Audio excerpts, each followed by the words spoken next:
Yes. Yes, good afternoon, Mr. Burton, Mr. Beglan.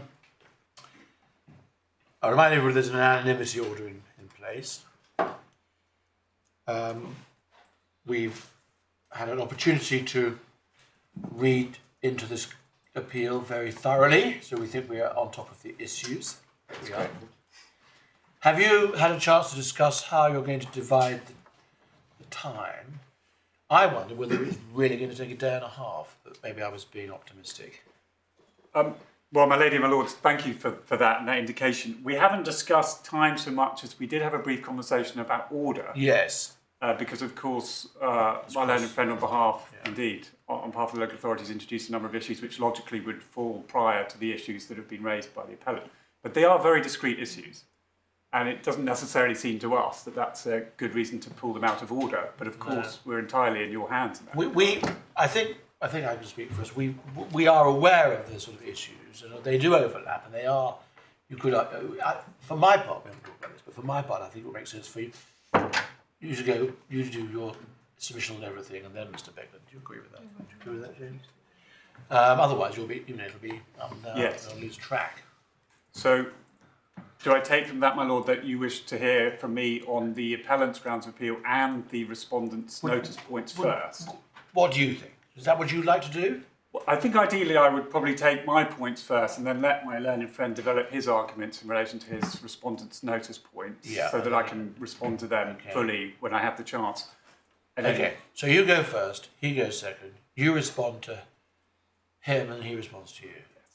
Or something like that. Something like that. Okay, all right. And of course we're both here and available to answer any questions that come from the bench as we go. Well, I can say is we have a good, I think, a good grasp of the issues. Okay. Do you want to say anything on this? My lord, perhaps just to echo my lord's early indication about there might be an easier running order if simply the appellant deals with all of the points that they want to deal with, and then we deal with all of the points that we need to deal with, and Mr. Burton has the right of reply. That's certainly how we had envisaged the hearing taking place, but in my lord's hands. Well, I'm very happy to do that. Well, why don't we start on that basis, which I think will be easier, and then if it looks like it's running into difficulties, we'll think again. So what order are you going to take the issues in? So then I am, if I may, I'm still going to take them in the order that they appear. So the appellant's points first, and then I'll deal with the respondent's notice points. I'm obviously going to try and limit how much time we spend in the authorities, but what I hope to do by taking you to them is that should obviate the need for us to go back to them in any great detail. Do you envisage going through a lot of authorities on duty to consult? Duty to consult was perhaps the only one where we might spend a bit of time actually in the authorities. What I'm going to do on the section 31(2)(a) point is take you to one case which lists all the recent pronouncements on how the duty works, the Hippolyte case, and then I was going to finish my submissions on that by very quickly taking you to the main cases on that, so you have a flavour of how they've been decided, and you will then understand the appellant's submission as to why we say we fall one side of a line, which should mean section 31 shouldn't have applied, and the learned judge was wrong in that regard. Well, we're all familiar from various reasons with these principles from other cases. Most grateful. On this occasion, you needn't worry about there being a back marker. Understood. Well, in which case, I've absorbed those comments, and I'll be as speedy as I can in terms of going through the authorities, and indeed generally in terms of making the point. What I won't do then is take you through much of an opening in terms of what the issues are, because from what I gather, we know what those are. And I'm not going to specifically take you to the judge's reasoning at the outset on those. I'll deal with them when I come on to the grounds, if that's okay. I might just say a little bit, if I can, about the factual background. Not saying a great deal more than is already included in the appellant's appeal skeleton, so not the supplementary skeleton, but the appeal skeleton, and you'll see factual background begins under heading B, and then very unhelpfully with paragraph number C, which is a mistake, and I apologise for that. It should, of course, have a number on it. It doesn't. If you need the reference for the skeleton itself in the core bundle, you'll find that behind. Page 27. Indeed. Great.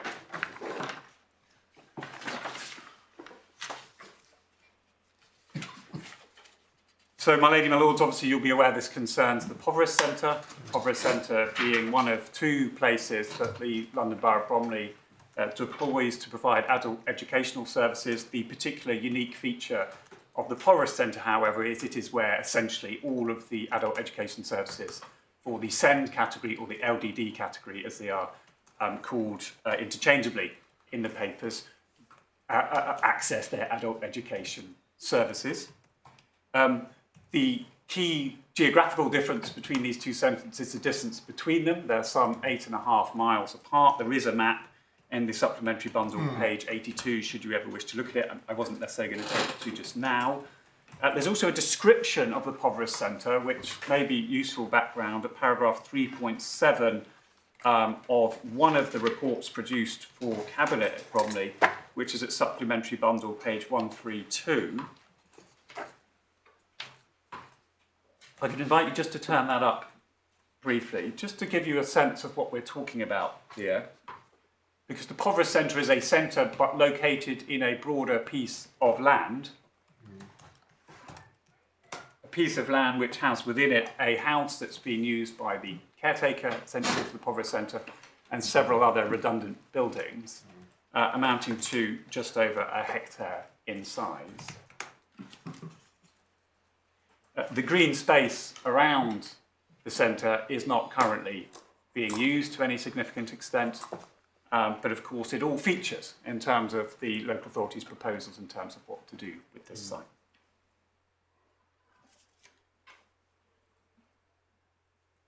As I say, as is set out in paragraph D of the skeleton argument, the vast majority of the courses that are provided to the LDD community are provided at the Poverest Centre, not at Kentwood, the alternative site. I'm just going to give you one reference which isn't included in our skeleton, but you may find useful for a bit more background about that, which comes from the appellant skeleton below, which is at core bundle, page 123, paragraph 11.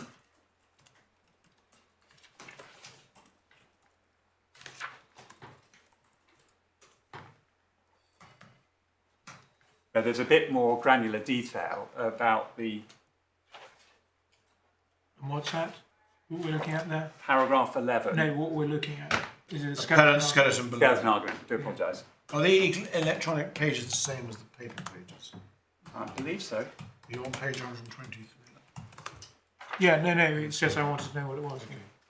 Yeah. It was a neat place where some of those facts were brought together, my lord. So what you see there is, as is highlighted, the vast majority of the courses, as is indeed acknowledged by the local authority, that are provided to the LDD community are provided from Poverest. And indeed, there's two different ways of looking at that. One is to say, well, the vast majority of the actual courses are, but then also, as it were, the learner placements, the number of people actually receiving a course in a week, demonstrates the very strong focus on Poverest as opposed to Kentwood for this community.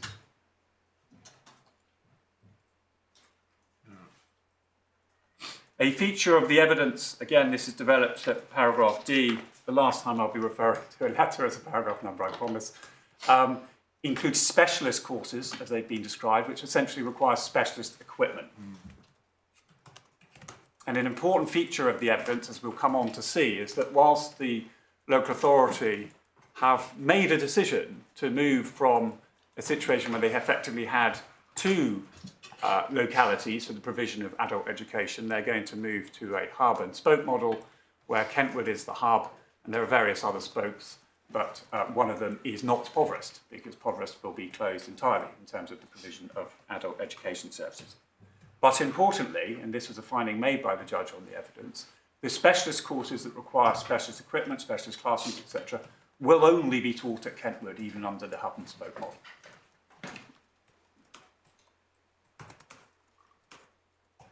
Particular significance, we say on behalf of the appellant, because in the local authority's own evidence, the specialist courses are described as being essential for the LDD cohort. Just to reiterate, I will use LDD rather than SEN, but they are used interchangeably in the papers. I believe we're all talking about exactly the same cohort. In terms of the numbers, we're talking about 100 or so LDD cohort users of the Poverest Centre for their adult education services, including the specialist services. That is, admittedly, of course, a minority of those using the Poverest Centre.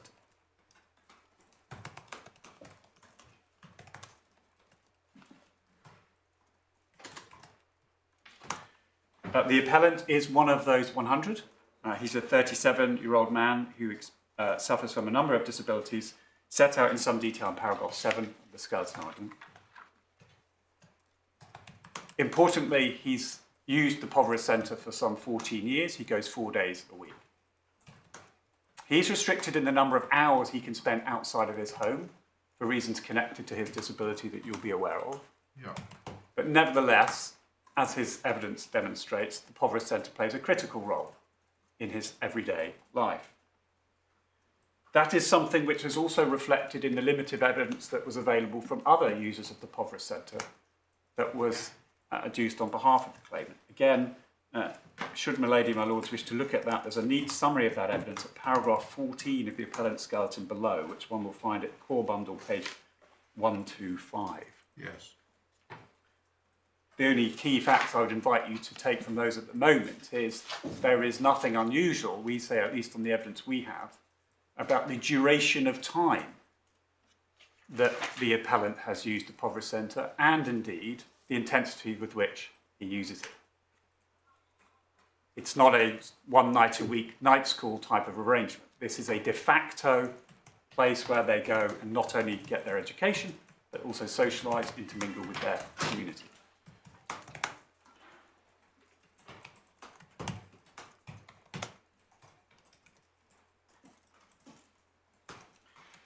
The evidence of the appellant and some of the other people who provided witness evidence on his behalf is that he will not be able to use Kentwood. He will not be able to undertake the travel. Again, for reasons closely connected to his disability. Again, I'm not going to detail those just now unless invited to do so. There isn't any issue about that evidence.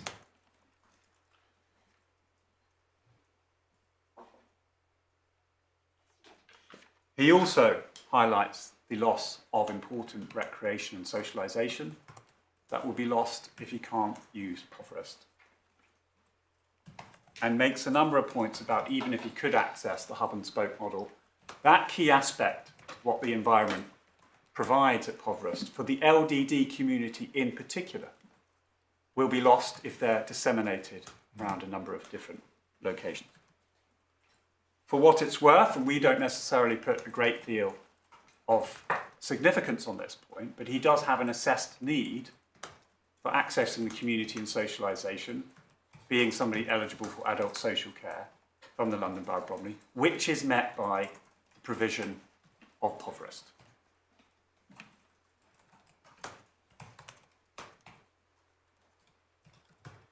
Sticking with the facts, my lady and my lords, at paragraph 10 of the appellant skeleton, we go through some of the decision-making history, none of which is much in dispute, and as the bench has already indicated, if you're familiar with the papers, then I needn't spend a great deal of time on this, but that's not to in any way shy away from getting into the weeds of this if we need to in due course. There is one particular point that you'll see we make in relation to ground one about the evidence, which is critical to this case, which I'll come back to. But by way of background at this stage, paragraph 10A, what we know is there was an operational property review way back in November 2022. Certain work streams were identified which, to use a euphemism, were about rationalising the use of property by the London Borough of Bromley. Work stream 3 was disposal of properties not required to deliver services. Work stream 4 was refurbishment of retained properties, and work stream 5 developed sites for council housing schemes. The respondents' adult education centres, that's both Poverest and Kentwood, were both included in work stream 4 for potential refurbishment. You'll see that at supplementary bundle page 76. But the Poverest Centre was also identified in work stream 5 as having potential for housing development. That's at supplementary bundle 77. Sites with potential for housing development were to be subject to detailed feasibility studies and business cases, and indeed some of that has happened. We deal with that in due course. But by February 2024, there was an options appraisal for the Poverest site, which one sees at supplementary bundle page 81. And if I invite the court to turn that up, please.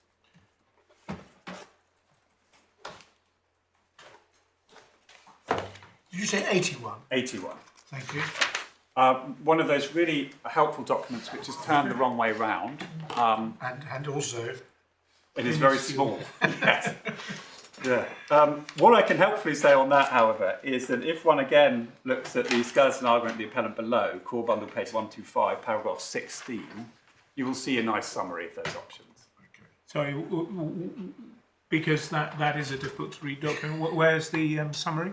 It's paragraph 16 of the appellant skeleton argument below. Of course, it was a claimant then. He was a claimant then, which is a core bundle 125. Thank you. But why don't we just look at that? You probably enlarge it if you're looking at it electronically. I did enlarge it. Yeah, Which I have at least made it sympathy readable. with people who do planning cases and they try to do electronically. I have no idea how it's possible when you have so many Excel sheets and whatnot. But mercifully, this comes up very seldom in my practice, at least. But there's a useful summary, as I say, at paragraph 16, page 125 of the core bundle. Can we work on that? Are you content, both of you, if you work on that for the time being? Okay. So this is this paragraph headed the PC options appraisal. My lord, yes. Yeah. Yes. So 9 options, which cover the sort of full gamut of possibilities. Yeah.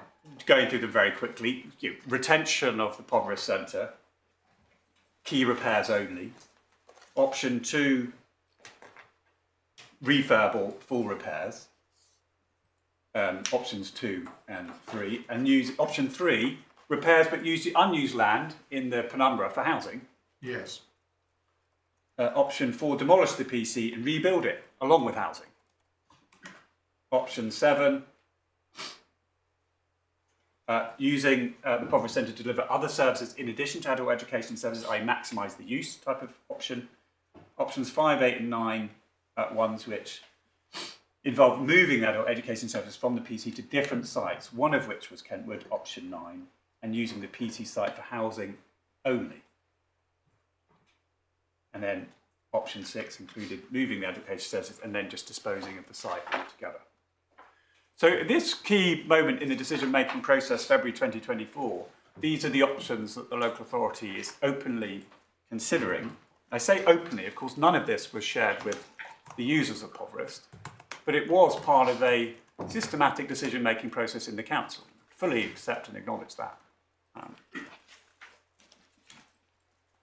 There was then a transformation workshop, as it's identified in the papers, which is dealt with, again, coming back to the skeleton in this court, my lady, my lords, paragraph 10C, in May 2024, so after that options appraisal, which wasn't just about Poverest. Now, this was about the Children, Education and Family Services division of the council, which included adult education services, but by no means was limited to it, to consider which of their 19 sites might be suitable for disposal or reuse, as it were. With an anticipated ambition of trying to reduce the overall estate used by CEF, and that's what it's been described as CEF, I'm going to call it CEF, if that's okay, by 33%, which would be equivalent to 6 buildings. The decision, which one sees at Supplementary Bundle 83, was that 8 sites, including the Poverest Centre, were proposed to be made surplus. Didn't necessarily decide what would then happen to them, but they were surplus in the sense that they could be used in a different way.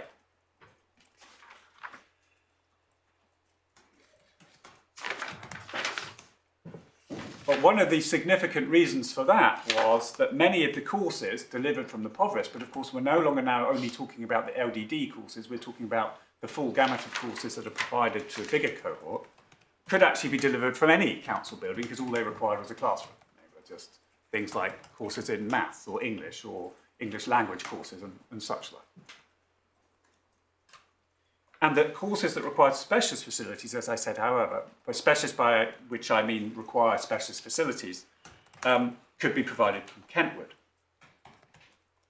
And therefore, as that document itself discloses, supplementary bundle, page 86, a large percentage of the adult education programme could be moved to Kentwood. And that the courses that need to be delivered in the south of the borough for ease of access for students could be delivered in other council buildings.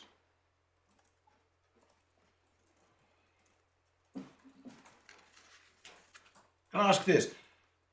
The London boroughs all deal with this in isolation, do they, this sort of issue?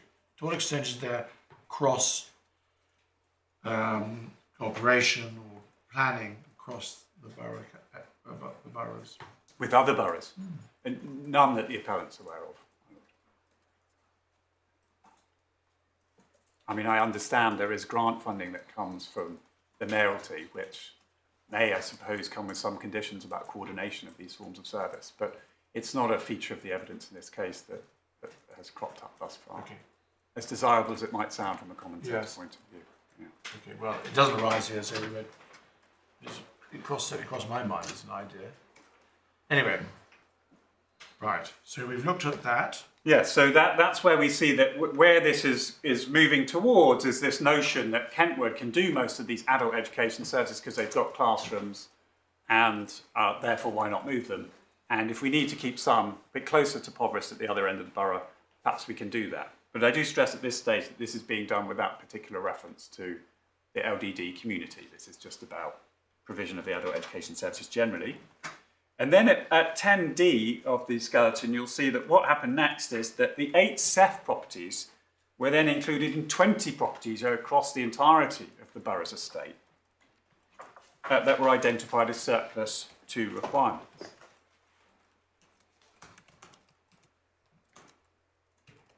And we see a reiteration of this potential approach in relation to Poverest and Kentwood. And we see that in supplementary bundle page 90. And what we're looking at now, just to be clear, it's as described in the paragraph of the skeleton, but what we're looking at here is extended property review report that was produced in July 2024.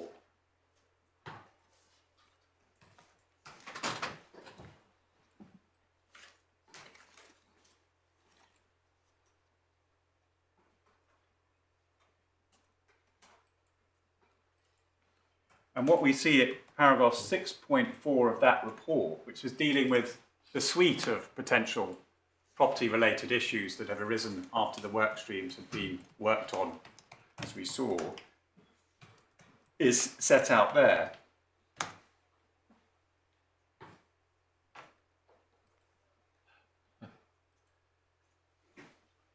And what we see here at 6.4 is that there's an acknowledgement that Kentwood could be used to provide the entire programme, but that in order to try and, or in order not even to try, it says as much, in order to ensure that there is no negative equality impact, other council buildings in the south of the borough, where Poverest is, could be utilised, such as libraries. So what we're here starting to see is the origins of the hub and spoke model.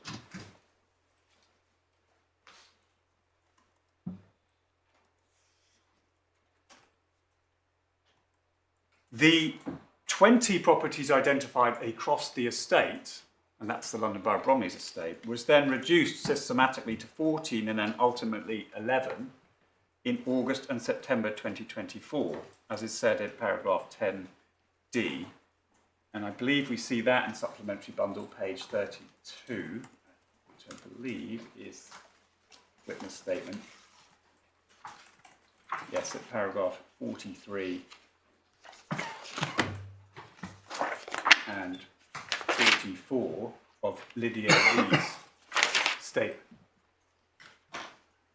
Lydia Lee being the officer with chief responsibility for rationalisation of the property estate. Note, however, that the 8 SEF properties remain included in those 11, with an initial ambition of getting down to 6.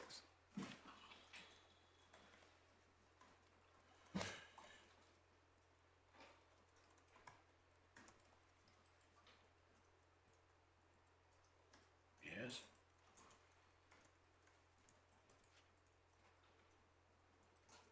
Now, at this stage, I pause to highlight that the recognition of the specialist courses issue is not yet apparent, at least not in the documentation.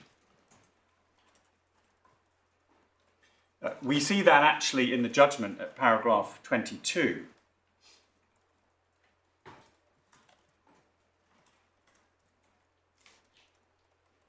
Where the judge recognises that in November 24,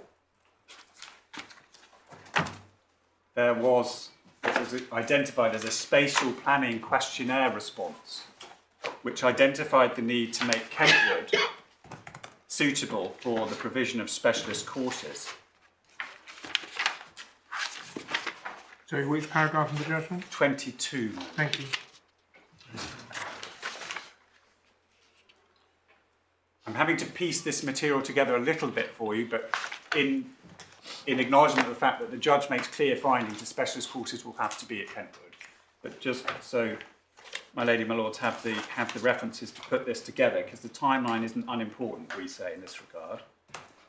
So if we then come back to the evidence, and so we're back into the supplementary bundle, my lords and my lady, and we're turning to supplementary bundle page 49. We're now in the witness statement of, and forgive me if I mispronounce this, Miss Diaconescu, who at paragraphs 21 and 22 deals with the November 24 spatial planning issues and the feedback. Sorry, I was noting paragraph 22. You've taken us to where now? Paragraphs 21 to 23 of Miss Diaconescu's statement, which is at supplementary bundle page 49. Thank you. So it's paragraphs 21 and 22, not 23. Apologies.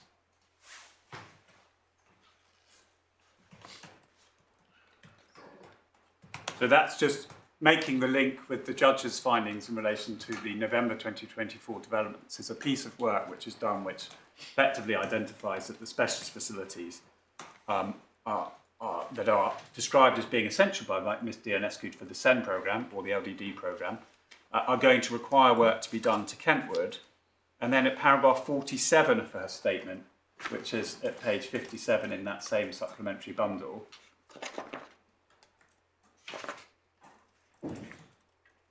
is where you'll see her contention that it's likely that highly specialised courses requiring equipment or specialist facilities will be operated from the Kentwood Centre.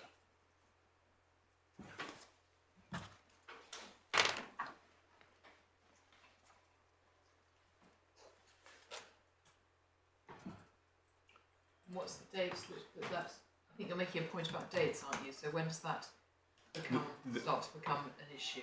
Well, the best that I can do in answer to my lady's question is what the judge says is that this issue starts to develop in November 2024.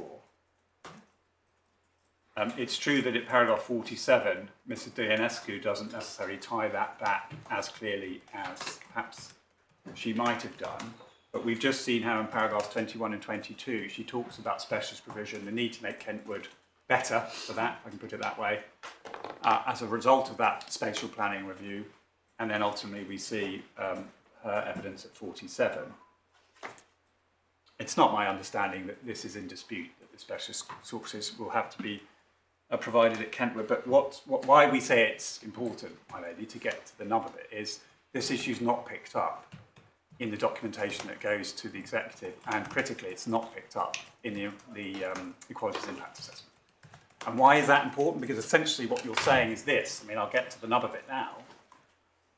In order to try and ensure no adverse equalities impact, you go for hub and spoke on the premise that at spoke courses, which are going to be closer to Poverest, you can still provide courses to LDD people in particular, while simultaneously you're reaching a conclusion that the specialist courses, which on your own evidence are essential the LDD community won't be provided any spokes. They'll only be provided at Kentwood. That's the significance of that aspect of the evidence. Can I just ask you a question on her witness statement? My lord. She, in paragraph 20, draws a distinction between SEND, special education needs and disabilities, and LDD, learning difficulties and disabilities. You've treated them as effectively coterminous. Is that the effect of the evidence? Yes, I mean, in my understanding of the material, they're treated as being essentially the same. If they're not, then I'm not aware of where that distinction is drawn out, other than Or what effect it has. what effect it has. No. Or insofar as there's a contention that the essential nature of the specialist courses applies to SEND but not to LDD, that wouldn't necessarily be easy to comprehend or assume on common sense terms. But I can't really put it any higher than that. Thank you.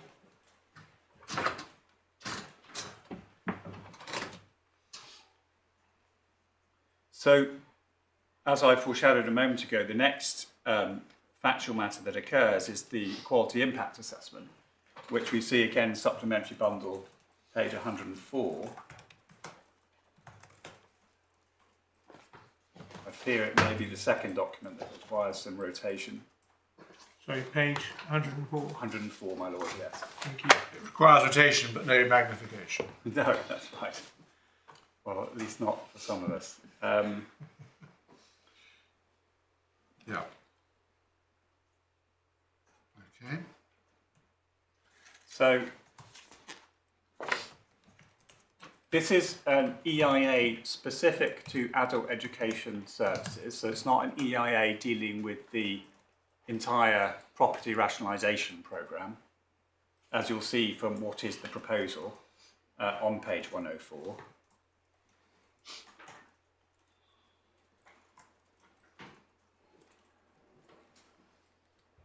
And you can read it for yourselves there how they envisage the proposal at that stage.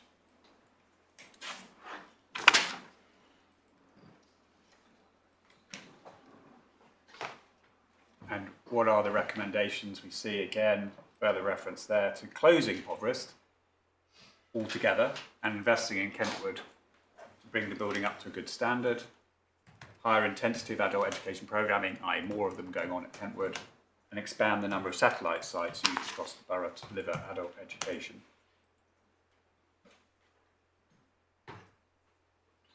Then under 3, who's affected by the proposal?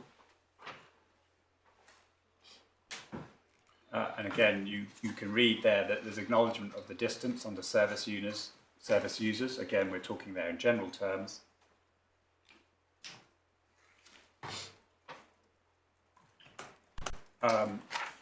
Again, there's further detail about the share of the overall adult education service between the two centres.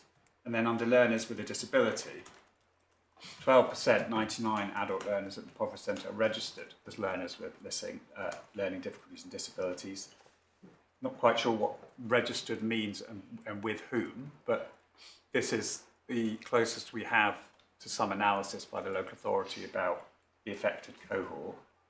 Their support needs include visual, hearing impairment, mobility impairment, autism, etc. The vast majority of courses for LDD adult learners is currently delivered from the Poverest Centre. There's some further information about age.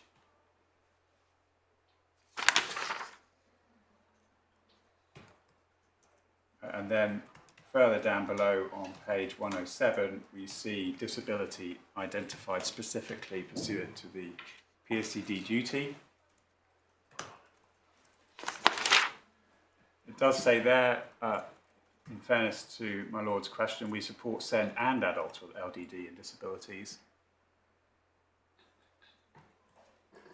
This does, however, present an issue with ensuring accessibility. And then under what is the proposal's impact on the equalities aim, you'll see the features there. Kentwood obviously would be improved in terms of DDA compliance and accessibility, but some of the satellite sites may not be.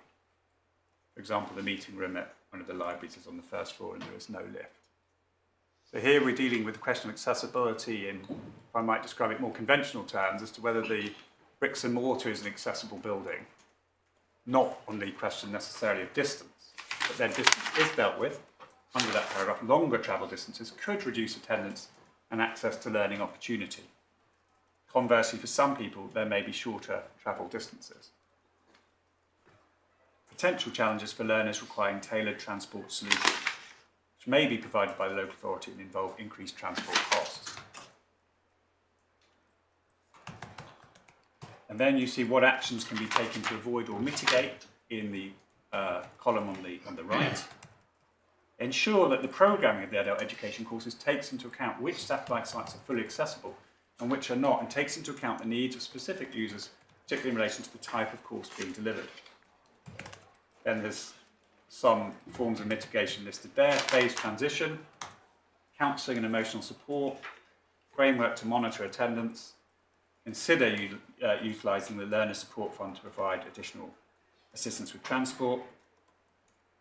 And then just over the page, again in the impacts box, you've got disruption to familiar routines and financial impact, and they're met with those mitigations there. Consult with affected families, learners, care and staff to understand their concerns and provide support. Utilise the Learner Support Fund to support learners, the cost of increased transport costs, etc. So pausing there, it is in our submission significant that you don't see any recognition there that a key plank of the courses that are being provided, described as specialist, won't be potentially mitigated by the use of spokes. It being something which has been acknowledged by the Council in the preceding weeks. And then when we turn to the bottom outcome of analysis on page 110, you'll see that option 2 is ticked by way of the red mark. Adjustments to remove barriers identified by the assessment or to better advance equality. Are you satisfied that the proposed adjustments will remove the barriers identified? Which is ticked, to be contrasted with outcome 3, continue despite having identified some potential adverse impacts or missed opportunities to advance equality. In this case, the justification should be included in the assessment and should, in line with the duty to have due regard. For the most important relevant policies, compelling reasons will be needed. You should consider whether there are sufficient plans to reduce the negative impact and or plans to monitor the actual impact.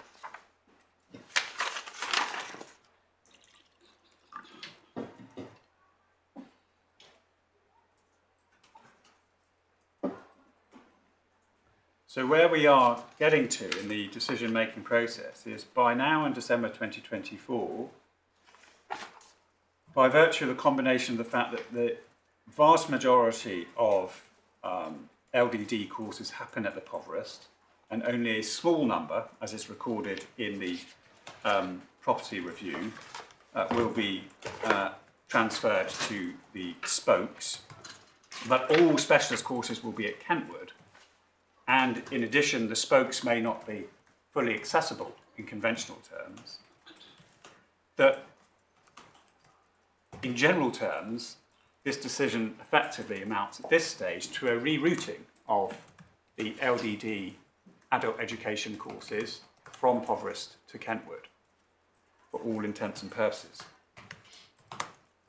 And yet, as we know, there was no consultation with the 100 or so LDD users of the Poverest at this point or prior thereto, or indeed thereafter, before the decision was made, not even to the extent of establishing whether or not they would be in favour or oppose this change.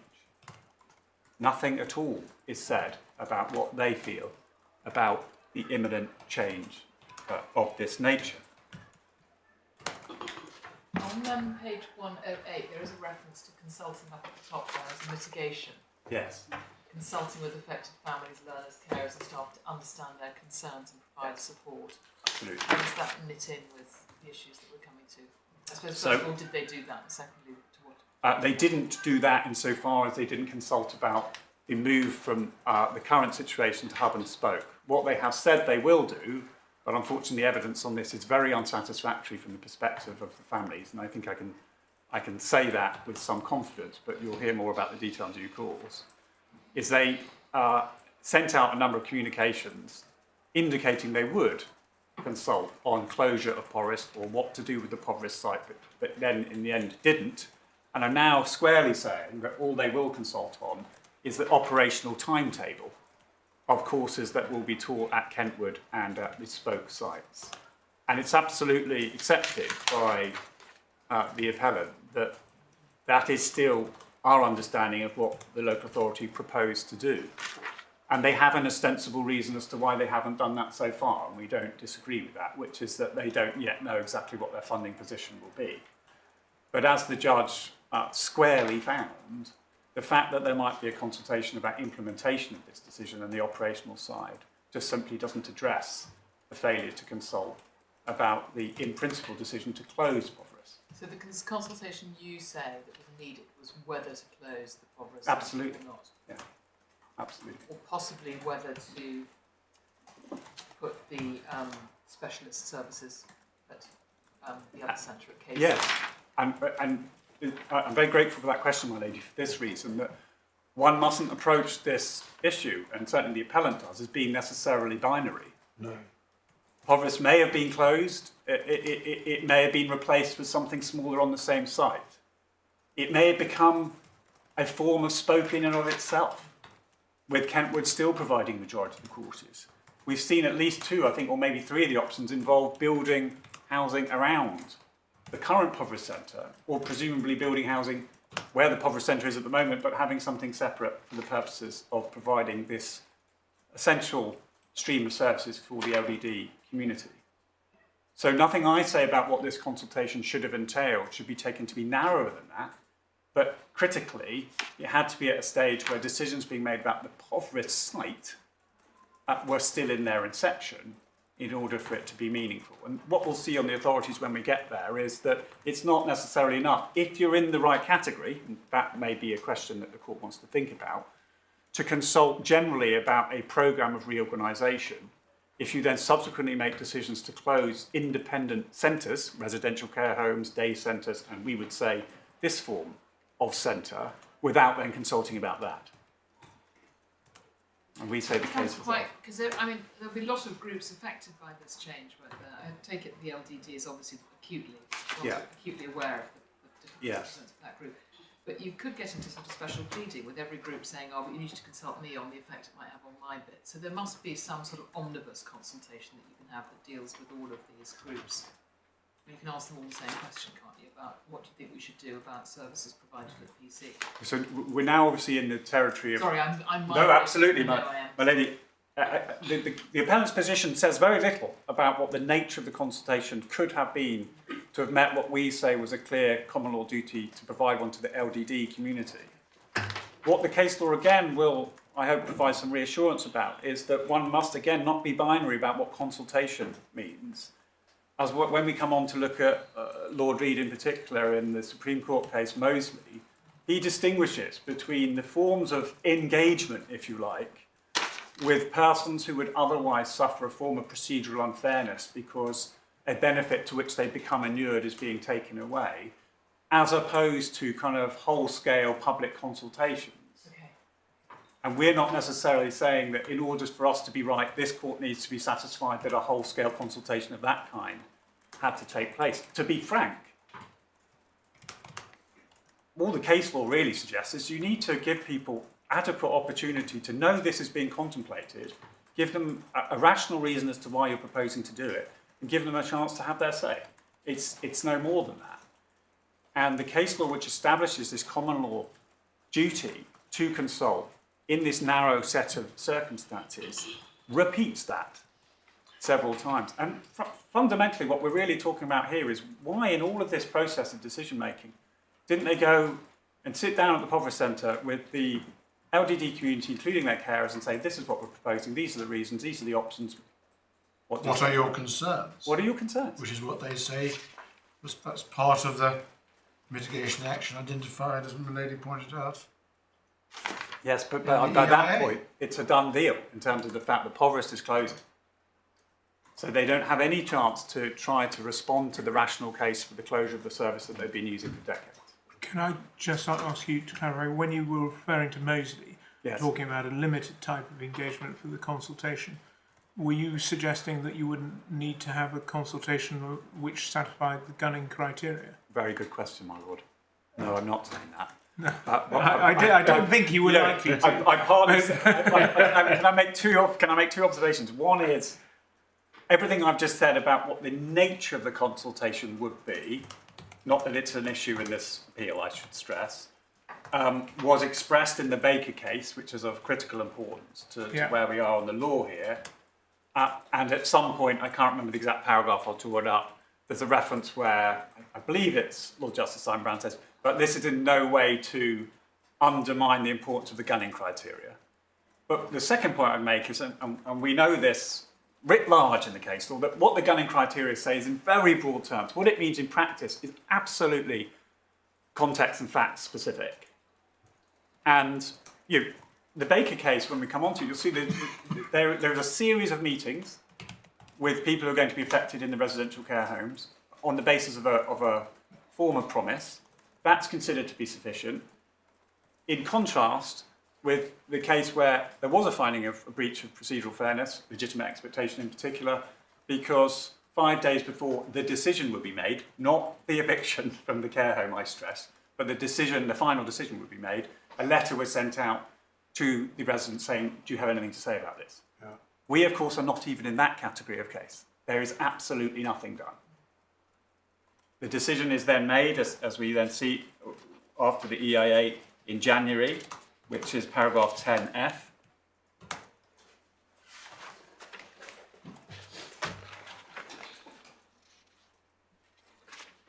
I don't, at the moment, need to take you, I don't think, to the first reference of paragraph F because it's uncontroversial.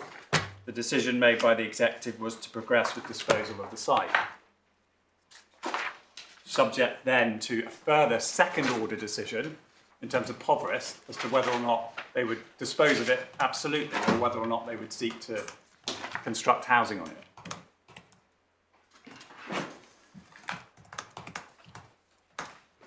I don't shy away from some of the reasons that are given in the report that goes to the executive, which is at paragraph 10G, my lady and my lords. Again, unless you wish me to, I wasn't going to take you to the document itself because we've cited it in full.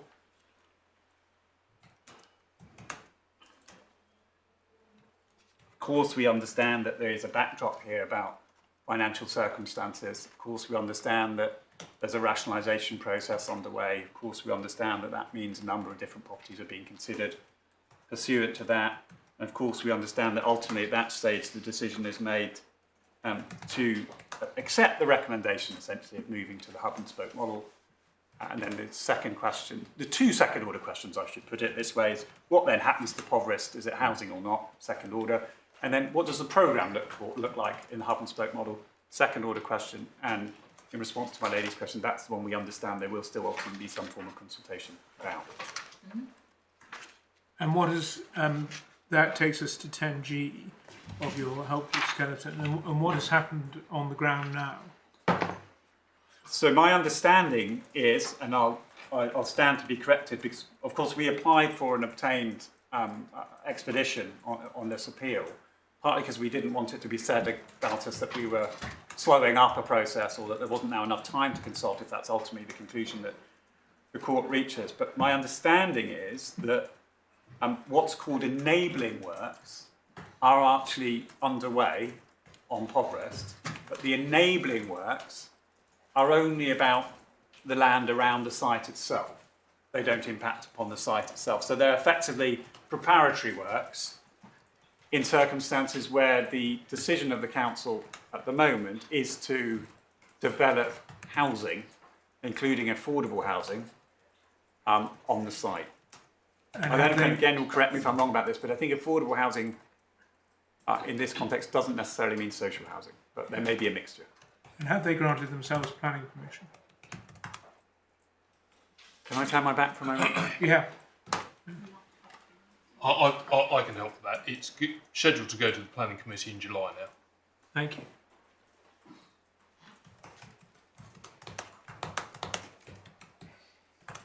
If I could just finish on 2 points. At the moment, I don't understand there to be any submission from my learned friend about any potential relief in this, at the conclusion of this appeal, that would engage questions about the stage of progress in relation to the Poverest site.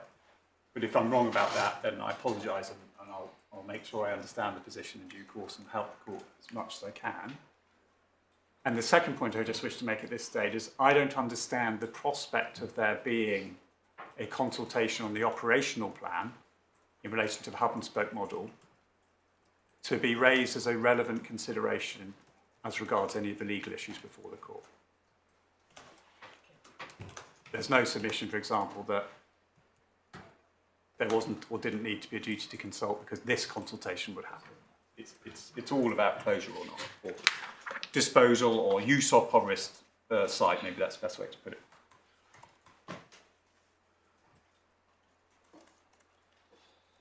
So, my lady, my lords, then turning to grounds of challenge and Appellant's ground 1, which tackles the judge's finding that the case was caught by section 31(2)(a)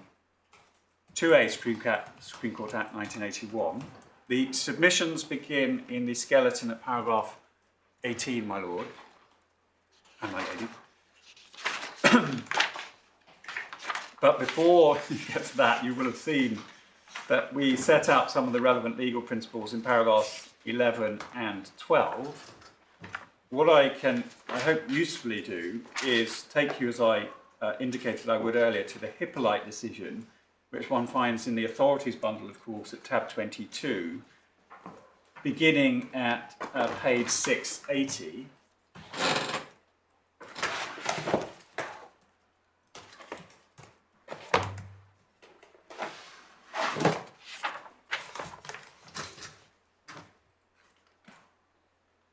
So, decision of the Court of Appeal, and as I said earlier, what I'm going to do, if I may, is take you to these principles, develop our 3 points on section 31, and then just shore it up by taking you back to some of these decisions, which I hope to do very briefly. But in my opinion, they are of some assistance in terms of a guide as to which way the court ultimately should go on this section 31(2)(a) issue. So, as I say, Hippolyte, so I'm only now dealing with Lord Justice Singh's extrapolation of the relevant principles, which one finds at paragraph 69 onwards, which is page 695.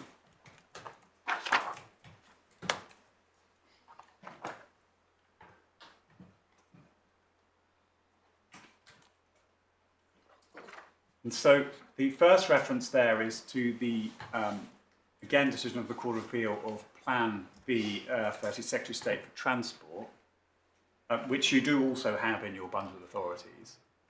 But as I say, Lord Justice Singh gives a nice account of the relevant principles.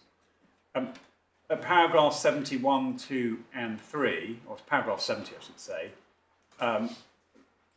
Lord Justice Singh is using the Plan B case to explain where we've landed in terms of what the significance of section 31 is in the context of there being a long-standing, of course, discretion in judicial review claims to refuse relief where the result would be inevitable, i.e. it's a form of, as it were, technical breach that there's no point granting any remedy.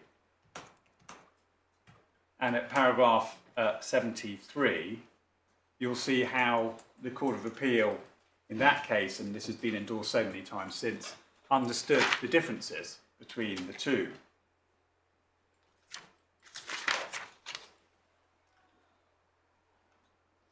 Para 73. Yes, it's para 70 of Lord Justice Singh's. Oh, 70 subsection 3. Yes. Yeah, sorry, exactly. I went up to 73. Of course, that's essentially where background, but it is important in my submission to understand what they say about that, because then you can understand paragraph 273, which is cited by Lord Justice Singh at 71, slightly better. And if I could just invite you at this stage to read that rather than me read it out.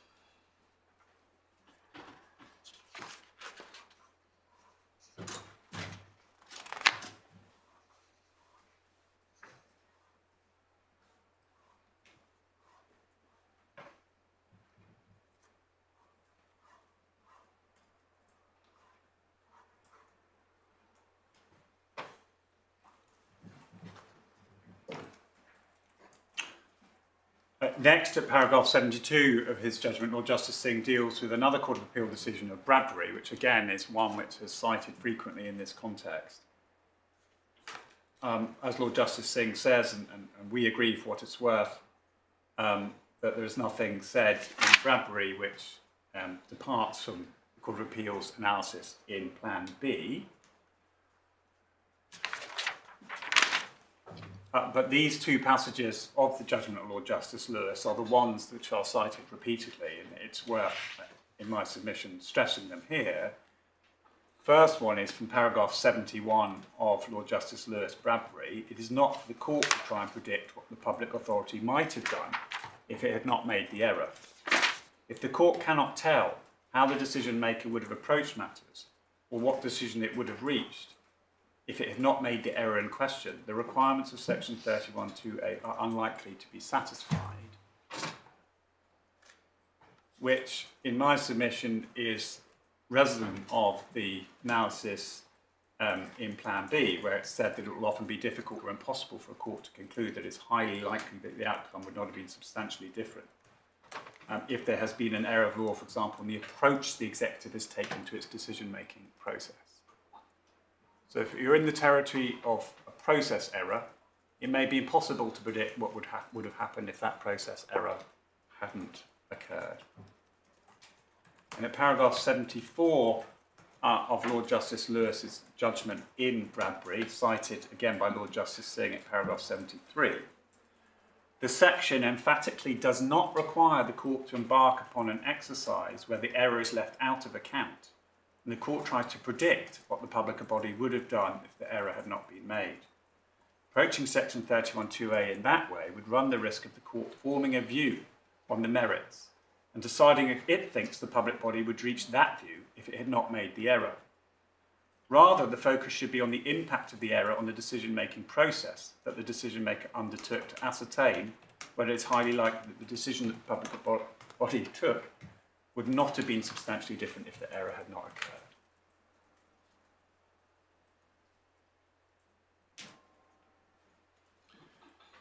In paragraph 74 of Lord Justice Singh's judgment, in addition to those principles, we see a reference to comments made indeed by Lord Justice Singh himself in the Greenfields case, that in the context of a defendant who's relying on section 31(2)(a), the court must be given a full, accurate and clear explanation of the decision-making process used by the public authority in proper evidence. The court should not have to depend on submissions by advocates, nor should it have to piece together a number of different documents in order to understand what happened. And just to finish on the relevant legal principles, the only one that's in our list at paragraph 11 and 12 that doesn't feature in that very useful summary by Lord Justice Singh is the one at the very end of paragraph 12D, which is a observation made by Lord Justice Sales, as he then was, in the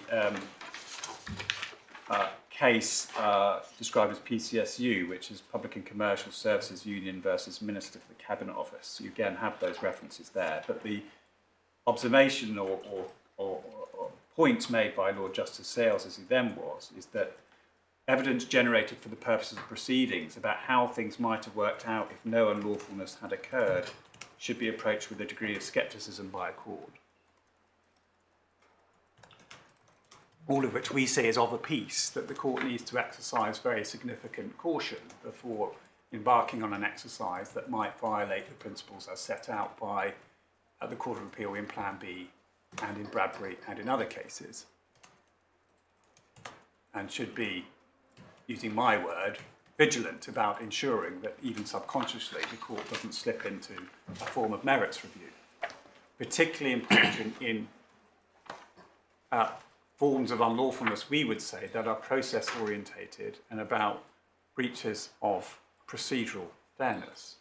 That the court needs to be very slow before it starts to operate in this way. Well, I can see there's a procedural unfairness, but the outcome seems to be eminently reasonable. I'll come on to develop that in due course, but that's essentially the fault line that this case sits upon in our submission, something I'll develop when I come back to the cases. But you made a point earlier about how your case wasn't, and this was a binary choice. Yes. Does that have an impact upon this process? Well, we say it does because, but before we get to that stage, that's really the third of our submissions as to where the judge went wrong. Let me come on to that in due course. Yes, I mean, I'll headline those if I may. The first one we say is, in the context of having found that there was a duty to consult, and that duty to consult had been breached in such a way as to cause unfairness to the appellant, and indeed the other members of the cohort who should have been consulted, the judge then impermissibly speculated as to what would have happened in that consultation. Doesn't dot every I and cross every T in terms of setting out a schedule of consultation, but assumes to know what consultees would have said. That's the first error. The second error, of course these are all interrelated to some degree, is that the judge formed an assessment. He proceeded to assess what the local authority would have likely said in response to those anticipated consultation responses. He prefigured a local authority decision by way of a judgment, going, we say, way beyond the boundary set in the case law, which says you must only look at the manner in which the decision has been reached. And third and finally, particularly if we're wrong about the first and second points, the judge in any event reached a conclusion based on a finding of fact that was not available to him on the evidence, a critical finding of fact in terms of his reasoning as to why there would have been no difference.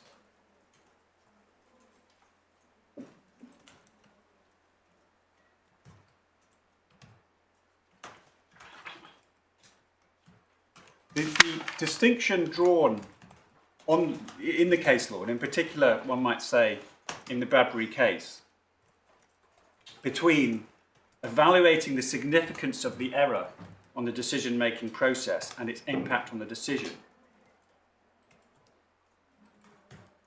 and avoiding trying to predict what the public authority might have done if it had not made the error, loses, we say, any subtlety in the context of this particular error.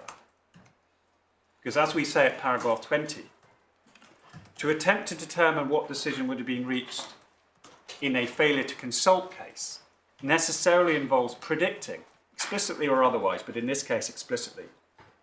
No, I withdraw that. It necessarily involves predicting, explicitly or otherwise, at what stage in the decision-making process consultation would have taken place, what proposals would have been consulted upon, with whom and for how long, what information would have been provided to consultees, what responses would have come back, and ultimately what conscientious consideration of those responses by the public authority would have generated in terms of a substantive decision. We are already in that territory the moment the finding of unlawfulness is a failure to consult. And in our submission, you're already likely to be, I don't say with certainty in every case, but you are likely to be in the type of scenario envisaged in Plan B where it's very difficult, if not impossible, to know what would have happened with the sort of certainty that Section 31(2)A requires. You can speculate, but that's all you can realistically do. And that's where the non-binary nature of the issues here has relevance, is it? It has particular relevance across these 3 points, in the sense that it wasn't obvious, we say, as to what would have happened in the most broad terms if a consultation had taken place. And in broad terms, we say it plainly could have generated material that would have weighed in the balance. That's as far as the court really should have gone, rather than then go on to say, well, this is how I envisaged public authority would have determined that balance. But in answer to my Lord's question, what the judge then does, and it's the third point, is basically create a line of reasoning which one doesn't find in the material, but which he clearly believed, perhaps with good reason, would have been very attractive for the local authority. And that's fine, but that's precisely what the case law says the court must be very wary of doing, because you are then encroaching into the territory of formulating a judgment about the merits of the decision. And when I come to show you the authorities, I hope to show that that line, if it's not even always very explicitly expressed, is basically what delineates the cases where it's been correctly decided that Section 31 applies and where the opposite is true.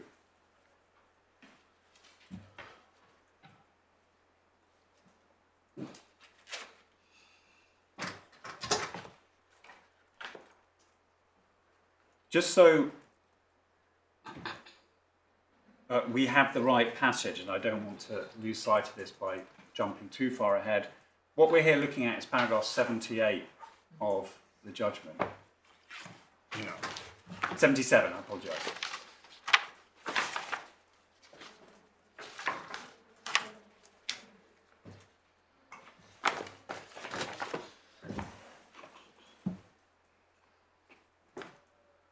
So paragraph 77, my lady, my lords.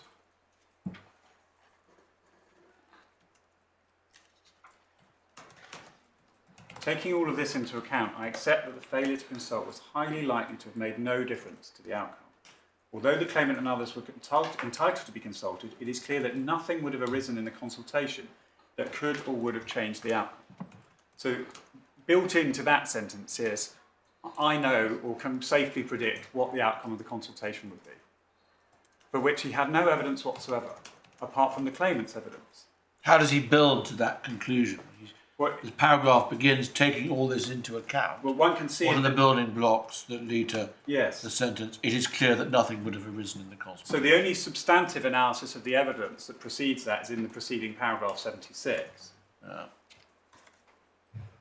And where he says, I have identified that the only arguable error in this case is the failure to consult users of Poverest before reaching a decision to close the centre and relocate all the specialist courses to Kentwood. There is clear evidence in this case from the full and clear explanation of the decision-making process used by the defendant and the rationale in its reports and witness evidence, signalling there that he's understood the requirement to have some evidence. I absolutely appreciate that the judge understands that to be his task. The defendant had a public need and a duty to address its budgetary and housing challenges by disposing of property where services could be adequately provided elsewhere and which would provide sustainable sites for affordable housing.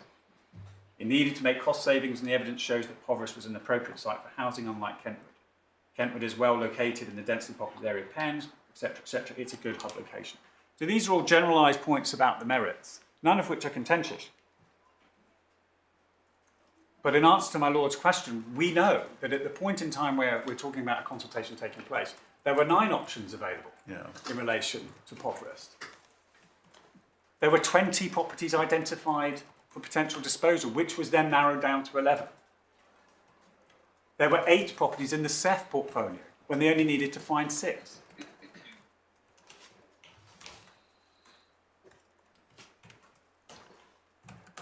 So again, coming back to 77, we say the moment the judge strays into the territory, in this case at least, of saying, well, I know what the consultation responses would have generated, that's highly likely to be erroneous.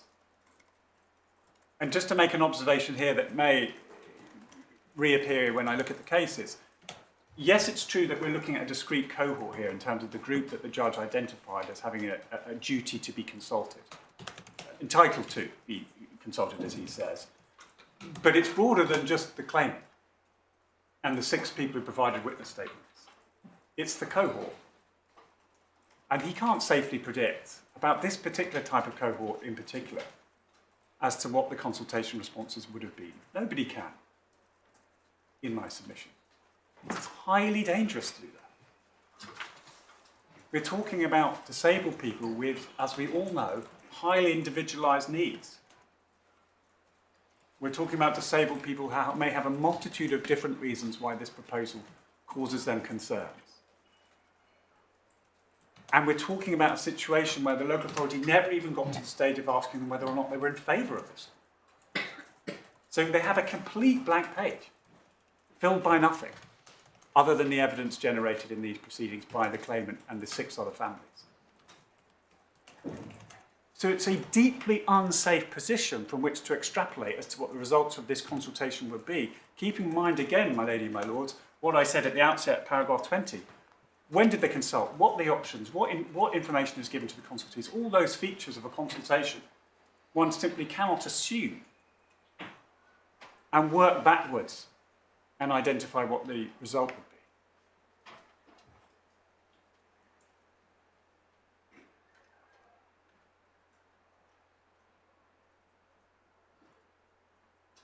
He then goes on at paragraph 77 and 78 in our submission to go further and start predicting what the decision itself would have been on the back of those consultation responses.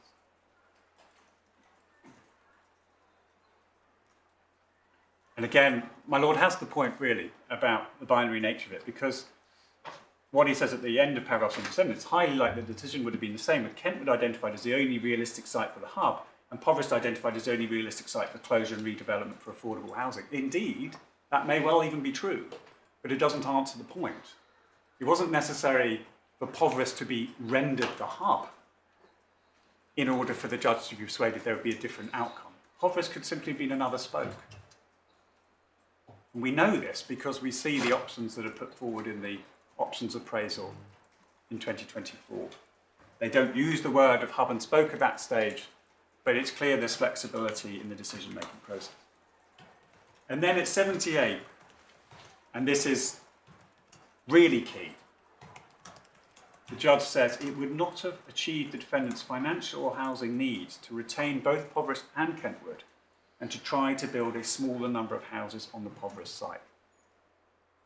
Now that is where the judge strays both beyond the prohibition on predicting how the local authority would formulate its decision into territory unsupported entirely by the evidence. And we developed that submission, my lady and my lords, in paragraphs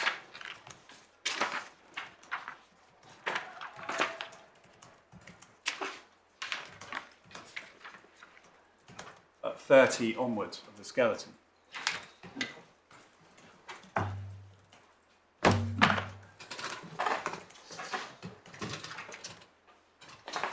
We say it's an impermissible prediction in any event, not based on the evidence.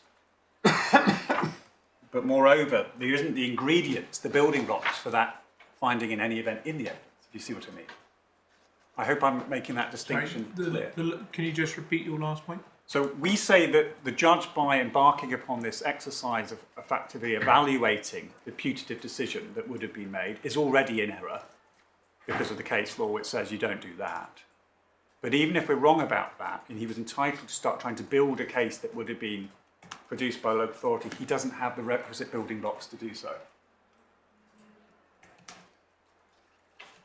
So even if you're not with us on the primary point, we say in any event he errs because of the fact that he basically reaches for a conclusion that the evidence doesn't support. And we see... Just go over that. That's because para 78, you say he's making binding. He just didn't have any evidence before him of that granular detail about the financial trade-offs. Exactly that. It's just not there, money. And we make that good in paragraphs 32 and 33 of the skeleton. I'll take 32 very quickly because I've already foreshadowed these points. The Poverest Centre was one of 20 identified, which was whittled down to 11. Who knows how that would have played out? And 32B 9 options in 2024. Ultimately, they became one, but we're not privy to the reasoning behind all of that, and we certainly don't know how that reasoning would have played out if they'd had consultation responses of a kind. But then, in paragraph 33, there was no evidence, still less a decision, that despite these myriad options, the respondent could only meet its financial and housing objectives by closing the Poverest Centre. And we say there was no evidence, A, that the respondent had to decide between retaining either the Kentwood or the Poverest Centre, such that the fact Kentwood was assessed as not suitable for housing or disposal was determinative of the matter. There was no evidence that the respondent's housing needs would not be met by 40 houses being built on the Poverest Centre site, as opposed to 50 houses under the proposed redevelopment. And by the way, that number has already slipped to 44, as we understand it. There was no evidence that the respondent had no way of meeting its financial needs other than by closing the Poverest Centre, as opposed to one of the other 20 properties identified as surplus to requirement. So you threw in a cryptic reference to 44. Where's that in the evidence? That's very fair, my lord. It's actually in my learned friend's skeleton argument, I believe. This is a new planning proposal, is it? My lord, it's the description of development in the planning proposal that's going before the committee, and it was sent to the court obliquely in one of the applications that was made by the appellant. But as my learned friend says, it's also noted in our skeleton argument. We agree that's the number. Thank you. What was the evidence that the judge had on this evidence? Well, obviously, our contention is he didn't have the evidence in support of those propositions that would have been core building blocks to his finding at paragraph. Was there no evidence in statements or whatever about this? Well, there's plenty of evidence about why, for example, our Poverest seems more appropriate for housing than Kentwood. And there's plenty of evidence as to why the local authority thought they could rationalise adult educational service, none of which we take issue with. But the moment you realise this wasn't a binary situation, and that there were other possibilities on the table, which incontrovertibly there were, at the moment in time when one might have anticipated consultation, applying all the natural caution one must do about exactly when they would have consulted, etc., then one sees quite quickly that the judge is reaching for conclusions that indeed may well have sounded perfectly reasonable to him, may sound perfectly reasonable to local authority, but he's going too far in assuming that's what would have happened.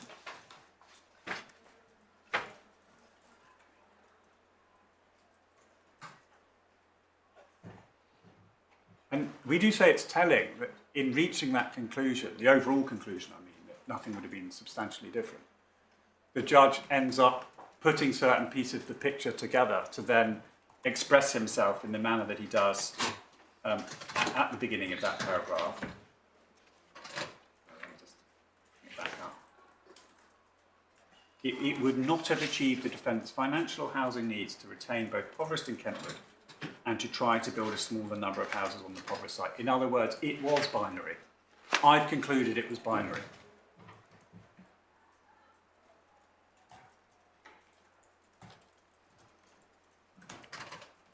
I don't want to overlook the second part of paragraph 78, and then I think I've dealt with the judge's analysis on this issue, which is where he says the points raised by the claimant and others in the evidence are highly likely to have been considered by the defendant to be capable of reasonable mitigation in the way its operational plan is delivered and having regard to its equality impact assessment.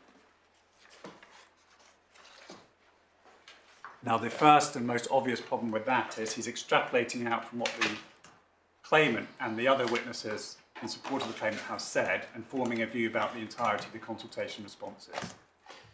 And in my submission, that really ought to be enough to demonstrate he's fallen into error.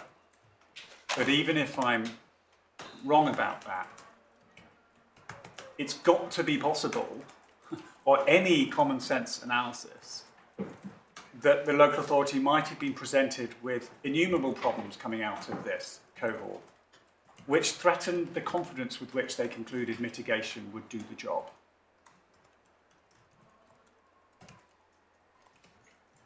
And that really is all, in my submission, the judge needed to find. It's highly dangerous to make an assumption about disabled people in particular, or people who share protected characteristic, and just to simply assume, without any evidence to base this assumption, that mitigation would have been achieved to the level that it's expressed in the EIA. You'll recall that the EIA said option 2. This will ultimately be a benign proposal from the perspective of equalities. Even if one takes a slightly lower threshold as described by the judge, reasonably capable of mitigation. In my submission again, the judge is going way too far in making those assumptions. Simply doesn't have the evidence to do it. Nobody does.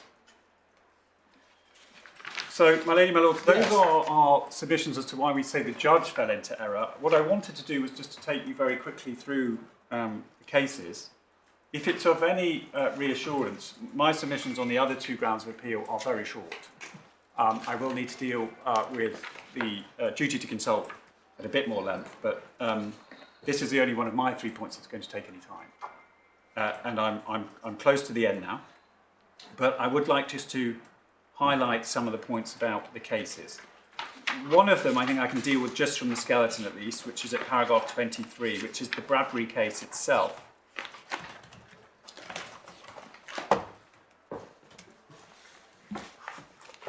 But Bradbury is a case, planning case. It's a failure that was found to have been perpetrated by the planning authority to publish certain assessments prior to making the planning decision. The failure to publish necessarily then meant that members of the public wouldn't have an opportunity to comment on those assessments before the decision was made. However, those assessments were published after the decision was made, and moreover, importantly, the conclusion of those assessments was that planning permission should be granted subject to conditions which were identical to the conditions in fact granted by the planning authority.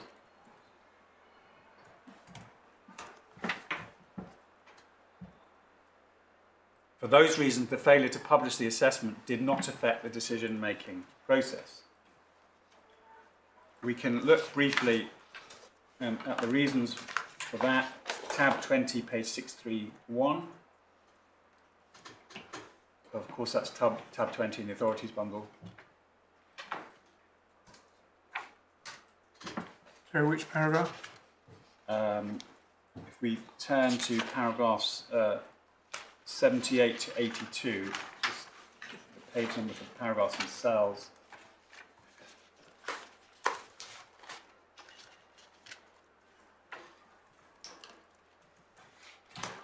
We see the analysis beginning at paragraph 70, which we've already looked at what he says about the duty, but in terms of its application, 77 onwards, which one sees at page 647.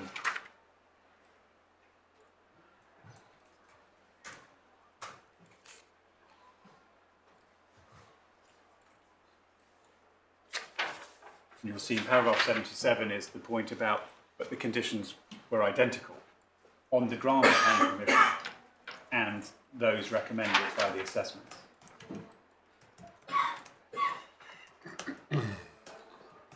It is highly likely, therefore, that the outcome would not have been substantially different even if the planning committee had had the assessments before it when it took its decision, because what it actually decided to do was, in fact, what the assessments concluded it needed to do.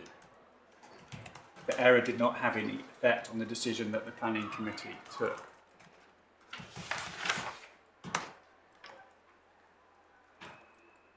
And then 78, 79 and 80, including in 82, so 79, 80, 81, including in 82, the judge disposes of the contentions made by the appellants about representations they would have made had the assessments been published beforehand.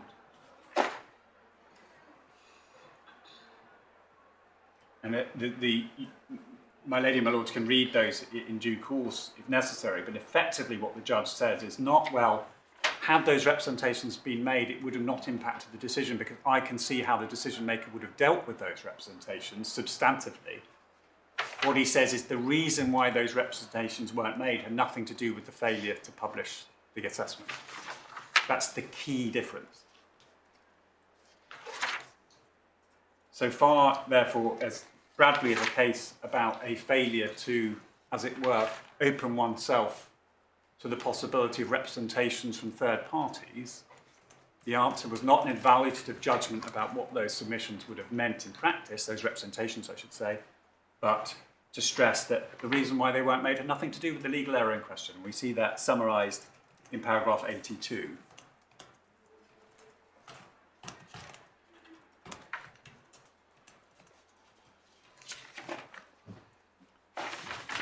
The next one, my lady, my lords, is the Greenfield case behind tab 21, which begins at 651. I don't think it might be the next case.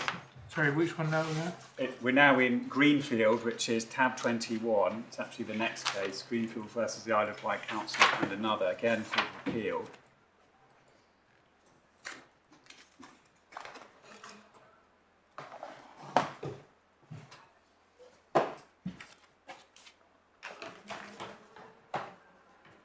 Now this was about, again, it's a planning case, and it's a failure to publish a putative 106 agreement ahead of the grant of planning permission. And we see how that was dealt with from 71 onwards in the context of section 31. We see paragraphs 71, 72 and 73, and indeed 74, the reiteration of the same principles I've already taken you to. And then in 75, what in effect this was about, I'm summarising a little, is the amount of the contribution that was required from the developer on the section 106 agreement that hadn't been published. And what was said on behalf of the local authority in resisting, well, sorry, in advancing their case under section 31, is it would have made no difference because the amount of the contribution was fixed by reference to a mathematical deduction or process that could be done on the papers.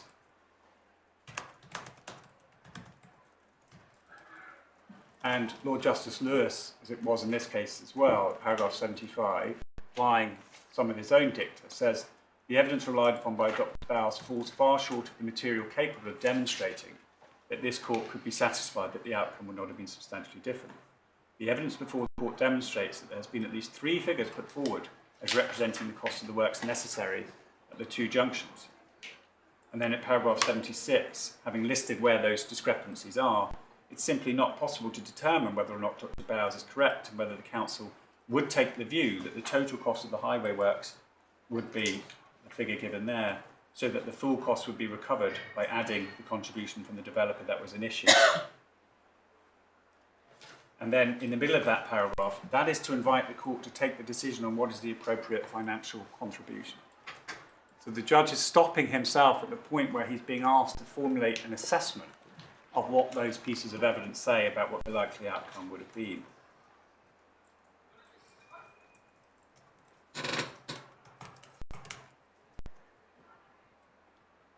And then at the end of paragraph 77, the court cannot be satisfied that it is highly likely that the outcome would not have been substantially different. The financial contribution required might be different in the Section 106 agreement if the Section 106 agreement had been placed in the planning register and members of the public had been able to comment on its terms. So enough to say that it might have been different in circumstances where there wasn't sufficient evidence to justify the conclusion being advanced by the public authority. My lords and ladies, just to speed up again, we can go back to the skeleton now to look at what actually was decided in Hippolyte, paragraph 26 of our skeleton. Actually, no, I'm going to take you to it. I think it's better, safer to do that. This is at 680, so again, I think it's actually the next case.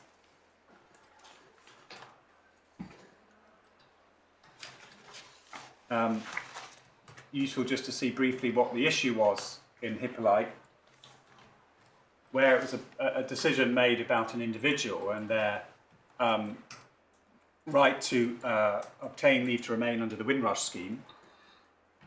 And at paragraph 2, so we're at page 681 of the authorities bundle, the judge had accepted that the respondent had failed to consider whether to exercise her discretion, basically to waive the continuous resident requirement, one of the requirements under the Windrush scheme, but nevertheless refused relief on the basis that it was highly likely that the outcome would have been the same, otherwise the discretion would have been exercised against the claimant.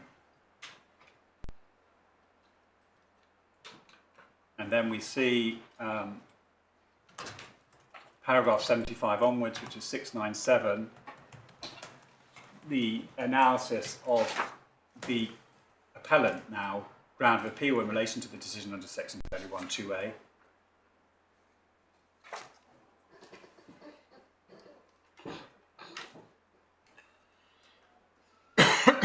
And you'll see in paragraph 75, consistent really with the fundamental submission we're making, the judge strayed into error by straying into the forbidden territory of seeking to assess the merits of the respondent's exercise of discretion. So fundamentally, you've gone wrong right at the beginning. You've tried to predict how that discretion would have been exercised. And here again, 76, particularly in a case where the very legal wrong which the court has held occurred is a failure to exercise the discretion at all, as distinct from, for example, a failure to take into account relevant consideration whether discretion has undoubtedly been exercised.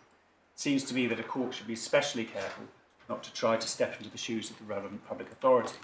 The normal course will be for the court to quash the decision and remit the matter to the public authority to determine for itself. In that way, the court maintains the important constitutional principle. The court does not assess the merits of a decision, it simply requires a public authority to act in accordance with the law. Well, we say that's a for sure in the case of a failure to consult. At least in the context of the exercise of discretion, there might be the case, as was the case here, that the court was actually provided with most of the considerations or representations that would have been made by a single person in support of the exercise of the discretion. We don't even get to that stage here. And so the salutary words of Lord Justice Singh there in paragraph 75 and 76, we say applies equally well here. The judge then goes on to say that there was an absence of evidence in any event in this case, the Hippolyte case, and again we say that's reminiscent of where we are in the present case before you. The next case is Wild Justice, which is behind tab 24. Now, Wild Justice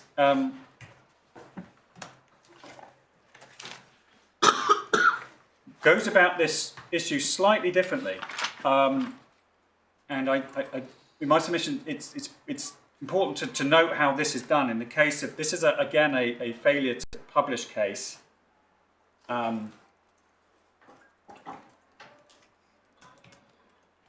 So one sees in the judgment of Mr. Justice Eyre at paragraph 2, Page 773, my lord. Thank you. Actually, that's not the best summary. Let me just get this right. Okay. Sorry, ground 1, if I can invite the court to turn up paragraph 54, so page 789. Headed breach of the requirements of fairness and the right to know provisions. So this is about, again, in the planning context, a failure to publish documents which might have generated responses. And the judge finds that in relation to some of those, there was a material failure.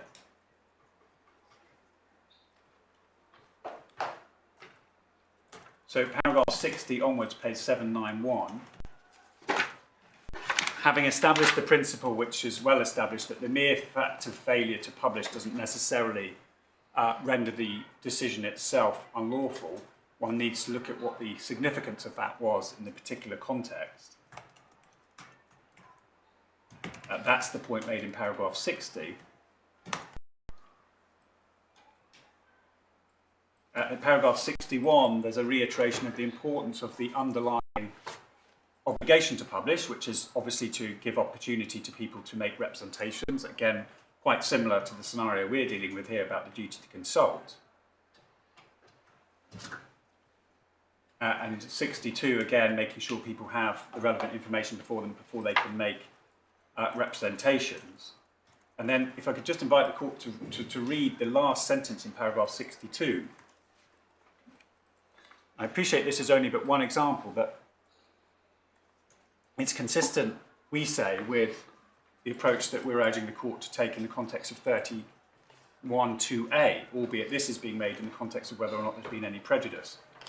The court must be particularly cautious before concluding that a party who can show that the representations which would have been made in response to the unpublished information would have been materially different from or additional to those which were in fact made, has not suffered material prejudice. In fact, no submissions were made by anybody in this case, so everything that would have been said on the consultation would have been different. And then, importantly, dealing with a similar point about another piece of the information that wasn't published at paragraph 68. There again, the judge, and I appreciate this is factual, and he's assessing the potential relevance of the submissions that would have been made, but at the penultimate sentence of paragraph 68, they are not necessarily knockout blows, but they do call for answer and cast doubt on the weight which can be placed on a particular report. So again, just to reinforce the point that one is certainly not looking, even in this context, for the potentiality of knockout blows coming out from this consultation. We say it's clearly enough if you can show that it might have made a difference.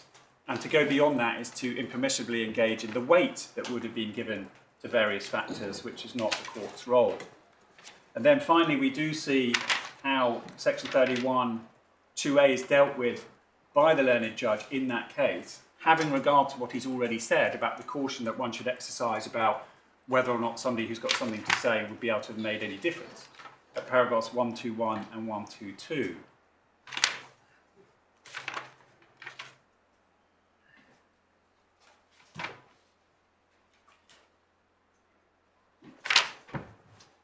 And just to go back to that sort of binary nature of the circumstances at issue there, the judge says, it can't be said that the refusal of permission itself would be an inevitable consequence of applying the correct approach if the material had been published and representations had been made.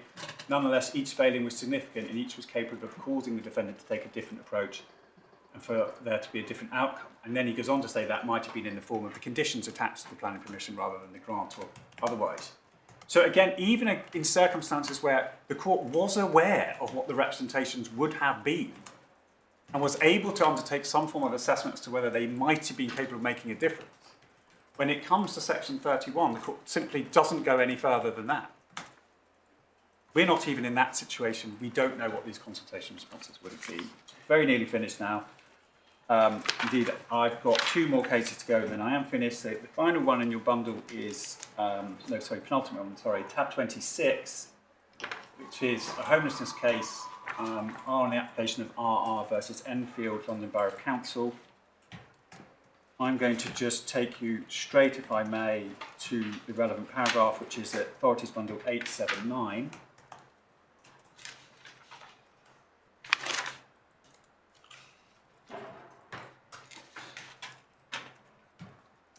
It's obiter because the judge has not found unlawfulness, but he then goes on to deal with how section 31 would have been applied had he found unlawfulness.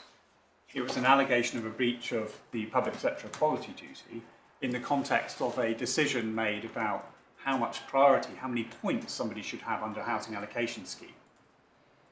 And what the judge basically says is, well, the calculation of those points has to be done in accordance with the scheme. The PSED obligation, such as it was an allegation of a failure to monitor how that scheme was working. Even if the judge had found that the failure to monitor was an unlawfulness, it could never have impacted upon the calculation of the appropriate points under the scheme, in a nutshell.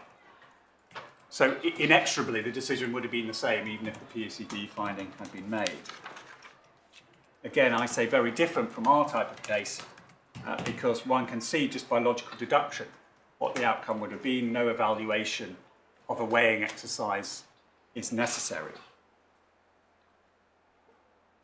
And the final case I want to take you through is one that is raised actually in the context of duty to consult. So not in our skeleton on this ground, but I would suggest it says something quite helpful in terms of this guiding line, and I put it no higher than that, it's a guiding line, at at paragraph 6, tab 6, which is the Cheshire case, beginning at page 118.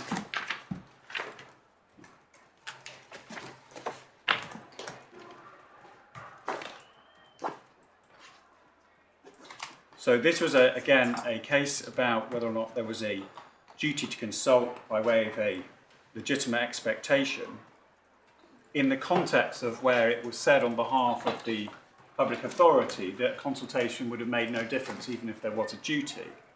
And we see how the judge deals with that, respectively, at paragraphs 80 and 86.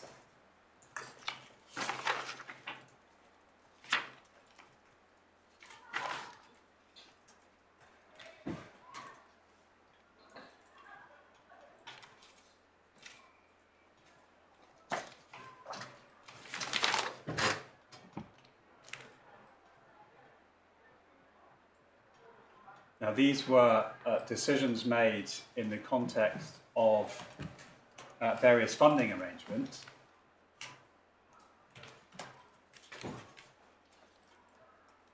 And you'll see at paragraph 80 the example of where the judge was unprepared to accept the submission that consultation would have made no difference.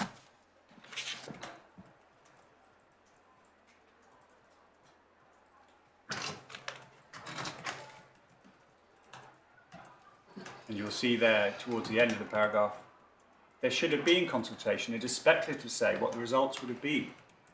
Here, aspects of the methodology proposed might have been influenced by observations from one or other affected authorities. It cannot realistically be said that there was only one way in which to achieve fairness as between the projects seeking funding. What an authority had to say might have changed the scheme. Without knowing what might have been advanced, it is, in my view, close to impossible to say it would have made no difference. Bang on the money in our case, in our submission. You simply cannot predict what would have been said. Contrast that with paragraph 86 in the context of a different decision where the same argument about duty to consult is made, and indeed the same argument is made about futility. As the judge says, here the argument that there was little which consultation might have achieved has much greater force. Goes on to explain the technical reason, and then the explanation for the lawyers was this was a matter of logical conclusion, one way or the other, not susceptible shades of agreement or nuanced argument. So again, maybe if you're in that territory, it's legitimate for the court to embark upon what might be considered a form of assessment. I can just see that the maths are still going to point in a very clear and logical way that doesn't require the court to embark upon any evaluation or exercise of weighing competing interests. And indeed, in my submission, there is no case out there under Section 31 where the court has embarked on the sort of undertaking that this judge did in this case. And one can see very quickly why that's. It becomes completely unwieldy to imagine a scenario where public authorities who fail to consult can come forward and say, well, we would invite the court to conclude that irrespective of what was said on this consultation, we would have reached the same evaluative judgment about what the right thing to do was. And I say that before even embarking upon the issues of principle that underpin that submission. One just needs to ask the practical question, how on earth does a court undertake that exercise? Might be conceivable in some cases. Maybe there has been a consultation after the event, for example. Maybe the consultees are very limited in number and they've all provided evidence that can assist the court. But besides those two examples, I can't think of an obvious one where a failure to consult, a breach of a legitimate expectation, could result in anything other than a remedy. If the court's only option is to say, well, I think this local authority had reasonable grounds for reaching this decision and therefore it's likely to persist with those reasonable grounds. Right. Well, we've covered that in considerable detail. Have we finished? We've finished there? that. Yes. Where do we go now? So ground 2 is our next point, which is a PSED point, which can be taken very straightforwardly. I've basically already explained Yes. it. First, I'm not going to take you away from the skeleton here, you'll be pleased to hear. So paragraph 37 is where we assert the principle. Mm-hmm. And that principle was one that's highlighted in the case of Bracking. You'll all be very familiar with that, but you'll also be pleased to know that there's no issue between the parties about the principle. which is the relevant duties on the minister or other decision maker personally. What matters is what he or she took into account and what he or she knew. Thus, the minister or decision maker cannot be taken to know what his or her officials knew, what may have been in the minds of officials in proffering their advice. We say the judge erred in taking into account matters outside the knowledge of the decision maker, instead relying on evidence of what was known by other local authority officials. As I say, the principle is accepted, so do we make that submission good? The submission is contained in paragraph 38 and 39 in particular, but in his analysis of what was contained in the discharge of the PSED duty, which of course he found to have been lawful, is at paragraph 60 of his judgment.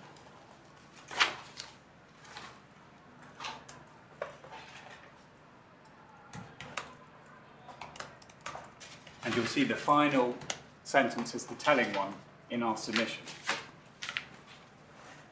You'll see this is under ground 3 breach of the PSED. The defendant took into account specialist facilities which were necessary for some courses could only be provided at Kentwood.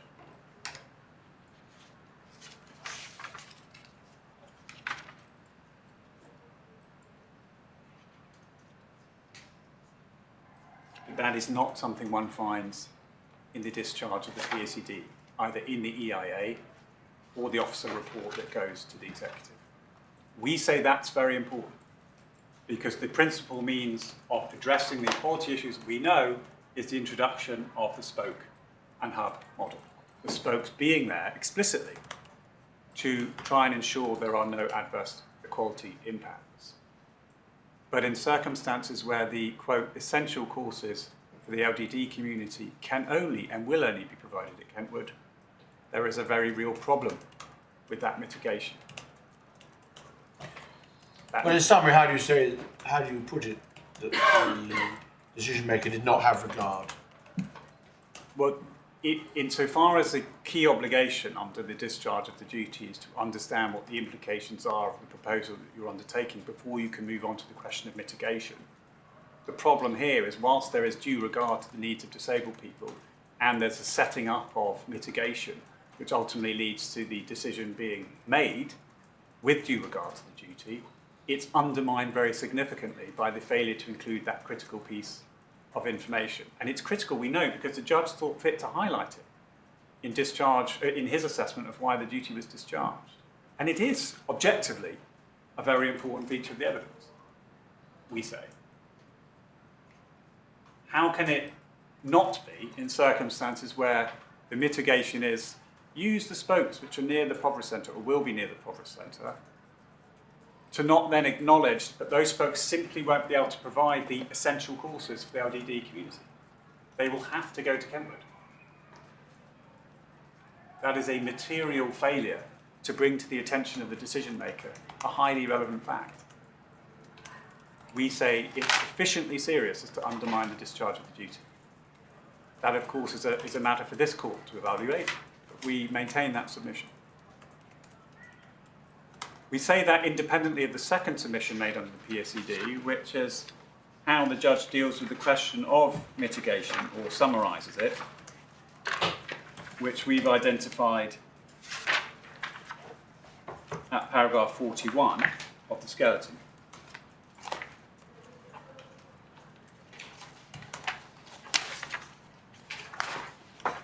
The appellant also maintains the judge made a further discrete error regarding the correct interpretation of the document itself. Paragraph 62, the judgment, he says, taken in context, the defendant was not advised by the assessment that all disadvantages to all users would be removed completely, but that they would be mitigated, that is, reduced or diminished.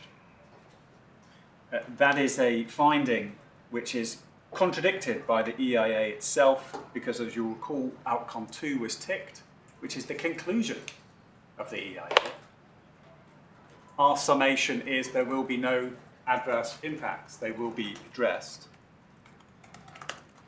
Not that there would be effectively winners and losers in the way the judge characterised, which is of itself also reinforced by the evidence itself from Miss Lee at paragraph 51, which one finds at supplementary bundle, page 34.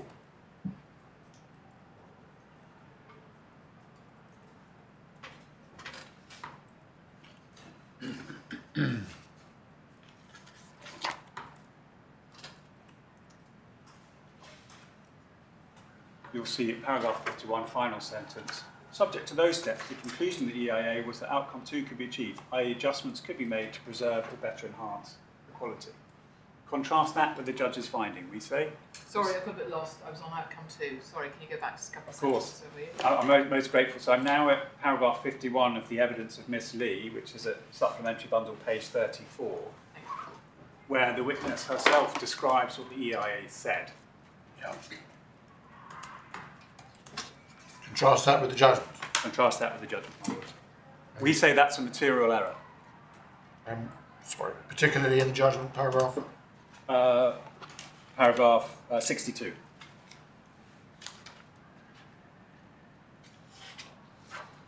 Sorry, we're looking at the final sentence of paragraph 51, are we? Final Of sentence statement, is, yeah. subject to those steps, which are the mitigations, the conclusion of the EIA was that outcome 2 could be achieved, i.e. adjustments could be made to preserve or better enhance equality. Yeah. To be contrasted with option 3, which is much more like what the judge characterised the conclusion of the EIA as being. I.e. there's going to be some losers here, but we proceed nevertheless. We say the combination of those two failures clearly vitiates the discharge of the PSCD duty, but we also say the first of those and the second of those do so independently. Just for the avoidance of doubt, though, my lady and my lords, of course, ground 2 stands entirely independently of ground 1. And if you find in the appellant's favour on ground 1, and of course subject to the respondent's notice points, there's no need for the court to even consider ground 2. No. We just look at the.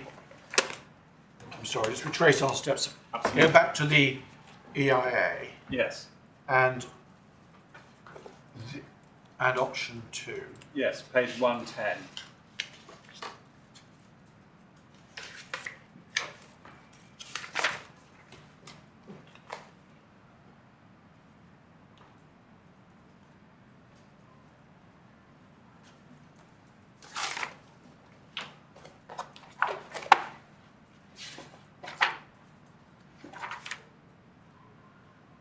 So the judge said taken in context. Yes. We sort of landed up at option 3, he says, and you say that that's not right because option 2 is the ticked one. Yes. So that's the mistake. Yes, I'd say that is a straightforward mistake. The evidence was it was option 2, subject to the steps. Yes, That indeed. was the evidence of Miss Lee. Ms. Lee, forgive me. So, What does taken in context mean? What's the meaning of taken in context? Something else? It may be submissions made to the court. It may be some sort of common sense that the judge believes he's applying. I don't know. It's the honest response to that. can I just ask you to deal with, if you're taking us to the EAI, Yes. under disability impact identified, what is the proposed impact on page 107? My lord, Campwood yes. site will be compliant, and then longer travel distances could reduce attendance and access to learning opportunities, Yeah. with a Y added on by way of typo. Yes. Isn't that what the judge is dealing with? No, my lord, because one is looking at the conclusion when you've already looked at the potential impacts, you've looked at the mitigation, and you've said, well, if this pans out the way that we hope, there'll be a positive outcome, as opposed to, even if this pans out in the way that we anticipate, there won't necessarily be a wholly positive outcome, but we're going to persevere. But it's the classic distinction in any PSCD analysis. Where are we? Are we putting up with some detrimental impact on equalities, but we have a good policy and that overcomes that due regard, or in fact, does our analysis tells us that this is all positive? But the actions that they're going to take are all set out, which is consult with the families, utilise learning support Yes. and all the difficulties, Yes. which are all aspirational. So whether you tick 2 or 3 just depends whether you're an optimist or a realist. Well, I would beg to differ, my lord. I mean, I think when one actually considers the duty that's being applied, Yeah. you don't really have that level of room. Keeping in mind this is advice going to the decision maker.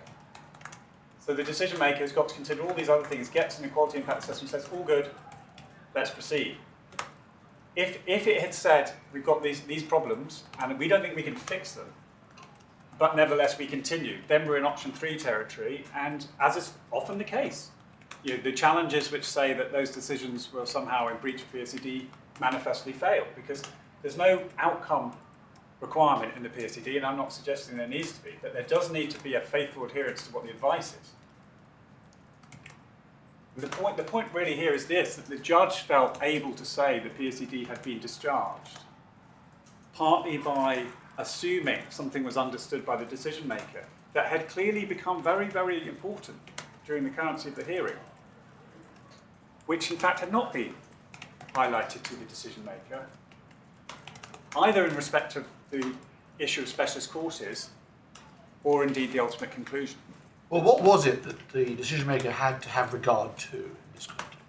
So, I mean, the duty is to have regard to the 3 stated goals in the quality impact assessment. Yes. But in the context of disability, that also means have regard to the desire to achieve equality of opportunity. Yeah.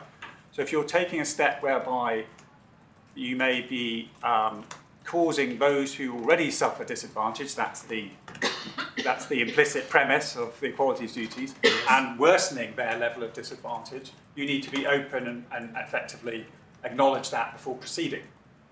So all we're saying here is there's nothing wrong with the duty there's nothing wrong with the discharge in the sense of it reaching a decision which might have been contrary to the interest of some disabled people under ground 2.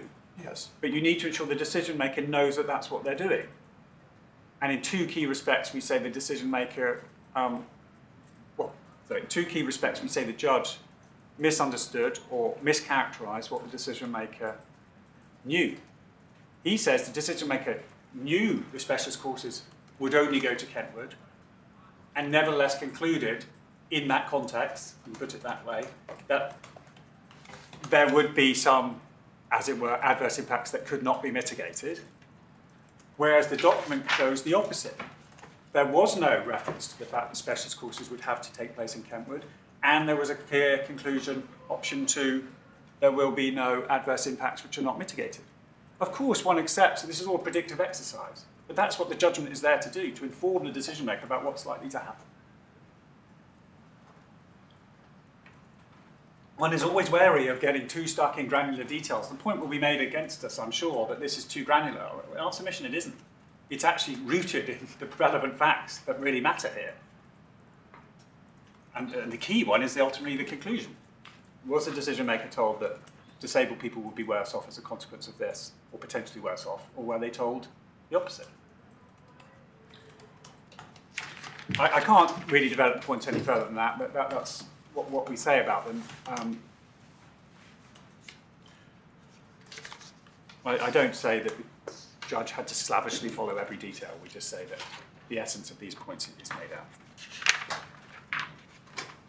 Thank you. It's 4 o'clock. It is 4 o'clock. How are you getting on? So ground 3 is arguably the shortest of the grounds. It's a very straightforward contention that the judge misapplied authority on what approach he should have taken to costs. Well, can you deal with that in 10 or 15 minutes? Yes, I can. Yeah. Yes, well, I think we have to rise at 4:15. So, I'm very grateful. today. So, I think you can probably deal with it in that time.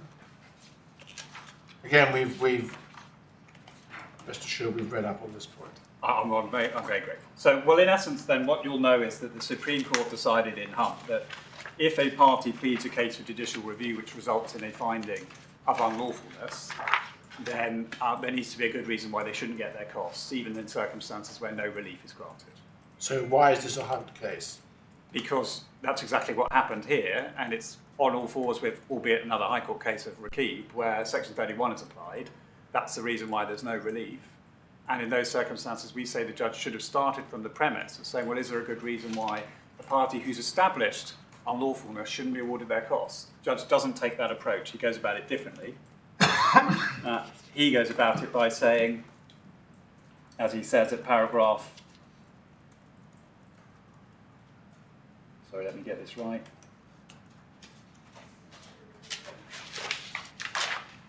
Corbin on page 76.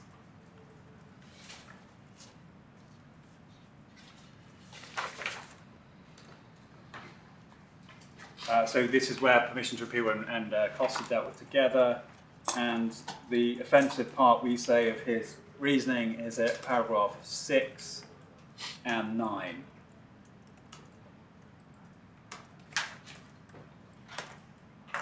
So rather than starting from the premise which we say Hunt and Rakib say he should have done, what's my good reason to not award the claimant a proportion of his costs? I mean, we accept that the claimant only won one of the points, but we never get to that territory. We get to the territory of the judge doing some more amorphous tests of sort of trying to establish, as he says in paragraph 6, as a matter of substance and reality, who is the successful party. I must consider which party has, as a matter of substance and reality, succeeded, taking into account all the circumstances and facts of the particular case. We say that's wrong, for the reasons set out in the skeleton argument. But to be faithful to the ratio of the decision, or the reasoning, I should say, of the decision in Hunt, and the ratio of the decision in Rakib, he should have said differently, okay, is there a good reason why the claimant shouldn't have some or all of his costs, having established unlawfulness by the local authority? Can I just put to you, I think it's a point that the respondent made, and ask for your response on Hunt. Which Hunt was a case where the claimant won, no relief was granted because time had moved on, and the only relief that you might have expected to get, therefore, was a declaration. For whatever reason, known only to the advocate, to the appellant, they didn't ask for a declaration. And we all know that sometimes as judges you say, I'm not going to make a declaration because you've got the judgment. Yes. And so that is a proper win. It's not a proper win denied by 31(2)(a). And isn't that a distinguishing feature from this situation? Not such as to mean you apply a different test. That's just just a relevant consideration after you've already got to the relevant part of the analysis. So if we look at Lord Toulson at paragraph 16 in Hunt, which you'll find behind tab 11, 265.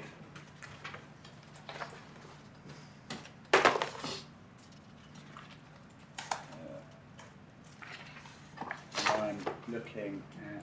When was 31(2)(a) introduced? Sorry to ask. I'm almost certain before Rakib, anyway. We know that. I know that. Well, I can't pretend Hunt sought to engage with the scenario that Section 31 either was creating or created thereafter. But I don't believe. In my submission, we just don't get to that stage of the analysis, and I say that because of how Lord Toulson puts it at paragraph 16. If a party who is being given leave to bring a judicial review claim succeeds in establishing, after fully contested proceedings, that the defendant acted unlawfully, some good reason would have to be shown why he should not recover his reasonable costs. How can that be any different by the introduction of Section 31? Because by definition, Section 31 only comes into play once that threshold has been met. The real question might be for the court, well, does the fact that relief has been refused because of Section 31, as opposed to because of some other discretionary remedy, mean that the ultimate outcome should be one where the claimant doesn't get their costs? Would that of itself constitute the good reason? But that's, of course, not what we're confronted with here. The judge didn't apply his mind to the test in that way.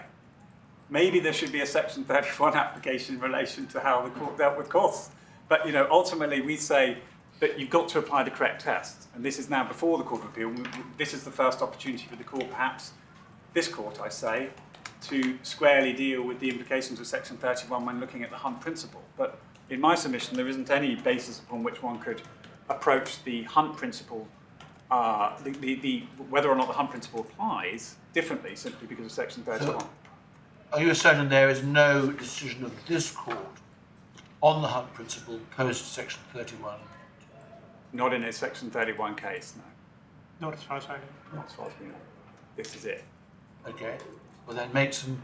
Well, in summary, is your case of how we should adopt what's the principled approach? Well, it's exactly as I've already said, and I say the simple answer is often the best. If you look at what Lord Toulson says in paragraph 16, That applies just as well in a Section 31 case. The next question is, does the fact relief has been denied pursuant to Section 31 of itself provide a good reason? And my submission to that would be clearly not, because one would need to look at the reasons why the Section 31 decision was made and how the case otherwise panned out. But you need to start from the premise. Okay. So if you lose on Section 31, then that's relevant to the quantum of cost, but not to the principal starting point. No, Is that your point? No, it's not. No, sorry if I've not been clear enough.